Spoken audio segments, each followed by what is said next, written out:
ఏ దినం ఏది సంభవించునో అది నీకు తెలియదు కదా. రేపు ఎలా ఉంటామో ఈరోజు మనకు తెలుసా? తెలియదు. 31 రాత్రి అందరూ చక్కగా పాల్గొన్నారు, అందరూ న్యూ ఇయర్ సెలబ్రేషన్స్ చేసుకుంటున్నారు, చాలా సంతోషంగా ఉన్నారు. కానీ హఠాత్తుగా పక్క దేశం నుంచి మిసైళ్ళు వచ్చి వీళ్ళ దేశం మీద పడుతూ ఉన్నాయి, వర్షం. అందరూ భయముతో పరుగులు తీస్తూ ఉన్నారు. ఇంకొన్ని గంటలలో, ఇంకొంత నిమిషంలో ఏదో జరగబోతున్న వారికి తెలుసా? తెలియదు కదా. ఎక్కడ?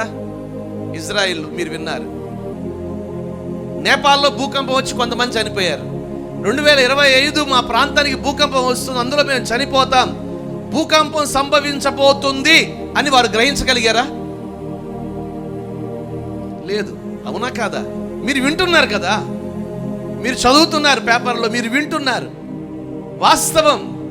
ఏ రోజు ఏది సంభవిస్తుందో ఎవరికి తెలియదు. రేపటి గురించి నువ్వు అతిశయపడొద్దు. నేను స్థిరంగా ఉన్నాను, నేను కదల్చబడను, నేను బాగానే ఉన్నాను అనుకుని రేపటి గురించి నువ్వు అతిశయపడొద్దు. ఏది ఏ రోజు ఏం జరుగుతుందో ఎవరికి ఏమి సంభవిస్తుందో తెలియదు.